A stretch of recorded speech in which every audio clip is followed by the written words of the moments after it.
नमस्कार मित्रांनो, मी आपला मित्र विकी कांबळे.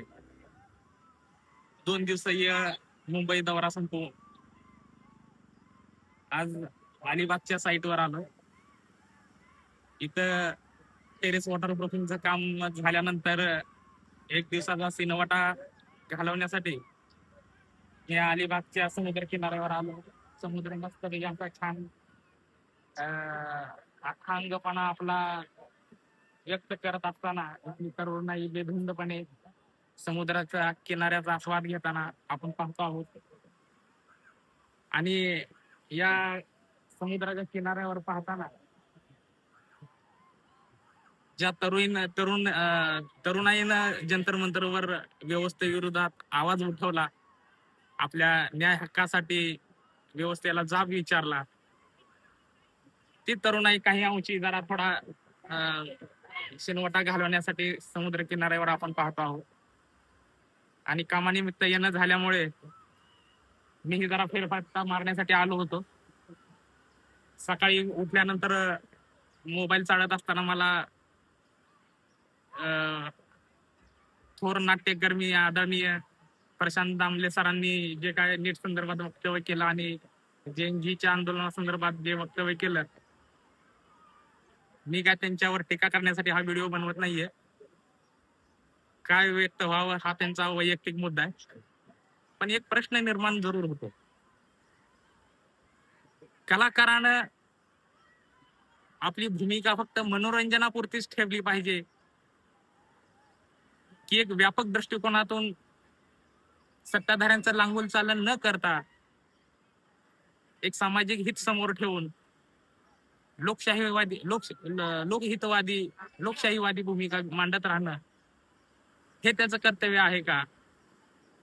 आज हा प्रश्न मनाला स्पर्श करून गेला. मुळात महाराष्ट्र राज्याला थोर कलावंतांची, साहित्यिकांची, कलाकारांची परंपरा असताना मग त्यामध्ये नुकतीच आपण जयंती साजरी करतो आहोत असे थोर साहित्य सम्राट लोकशाहीर अण्णाभाऊ साठे असतील की त्यांनी आपल्या लिखाणातून शोषितांचा, वंचितांचा आवाज शब्दातून उजागर केला. त्याचबरोबर त्यांचे सहकारी अमर शेख असतील, त्यांनी आपल्या शाहिरीतून दबलेल्या पिचलेल्यांचा आवाज समोर आणला. वसंत बापट असतील, त्यांनी आपल्या कवितेतून सामाजिक प्रश्न समोर आणले. त्याचबरोबर थोर नाट्यकर्मी, सिने अभिनेते आदरणीय निळू फुले यांनीही सामाजिक भान ठेवून, भूमिका घेऊन व्यवस्थेला वेळोवेळी प्रश्न विचारण्याचं काम केलं, सामाजिक हित जपासण्याचं काम केलं, सामाजिक कृतज्ञता निधी उभारण्यासाठी त्यांच्या जोडीला मांडीला मांडी लावून कार्य करणारे आदरणीय श्रीराम लागू सर असतील. त्याचबरोबर आता अलीकडे जर विचार केला तर नाट्य अभिनेते किरण माने सर असतील. अशा थोर लेखक, कलावंत, अभिनेत्यांची परंपरा महाराष्ट्राला लाभली आहे. तरी समाजाचे भूमिका घेत असताना या कलावंतांनी कोणत्या गोष्टीकडे लक्ष दिलं पाहिजे आणि कोणत्या गोष्टी टाळल्या पाहिजेत, हा ज्याचा त्याचा खासगी प्रश्न असला तरी कलाकार म्हणून ते केवळ मनोरंजन करते न होता त्यांनी सामाजिक भूमिका मांडली पाहिजे, हे एक सर्वसामान्य नागरिकांची अपेक्षा असते. एक चाहता म्हणून प्रत्येक नागरिकांनी ही अपेक्षा ठेवणं गैर नाही.